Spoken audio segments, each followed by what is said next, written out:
Ketua Umum Partai Golkar, Bahlil Lahadalia, menyinggung soal kekayaan yang harus didistribusikan dan tidak boleh dikuasai kelompok tertentu. Hal tersebut disampaikan Bahlil saat sambutan dalam kegiatan Nuzulul Quran di DPP Partai Golkar, Palmerah, Jakarta Barat, Minggu, 16 Maret 2025. Al-Quran juga telah mengajarkan kita semua bahwa sesungguhnya kekayaan itu harus didistribusi secara merata, tidak boleh hanya dikuasai oleh kelompok-kelompok tertentu, kata Bahlil dikutip Senin, 17 Maret 2025.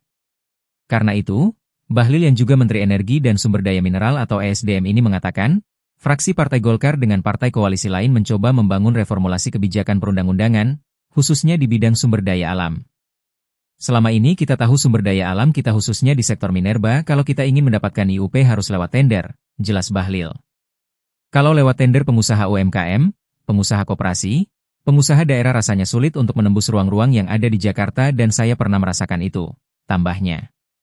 Fraksi Golkar dan partai koalisi lain, jelas Bahlil, memberikan prioritas kepada organisasi kemasyarakatan hingga organisasi keagamaan.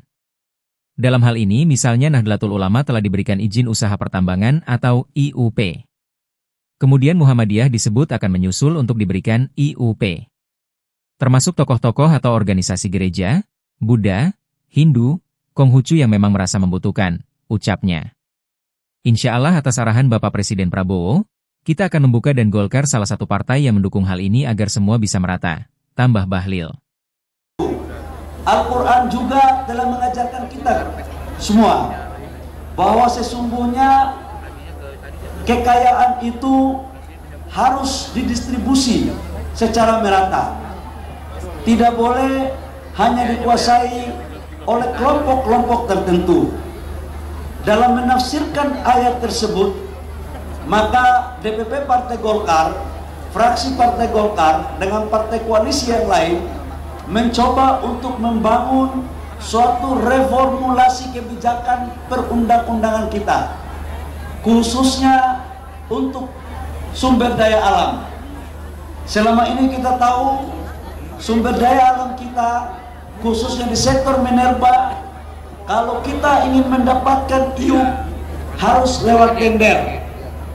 Kalau lewat tender, pengusaha UMKM, pengusaha koperasi, pengusaha daerah rasanya sulit untuk menembus ruang-ruang yang ada di Jakarta.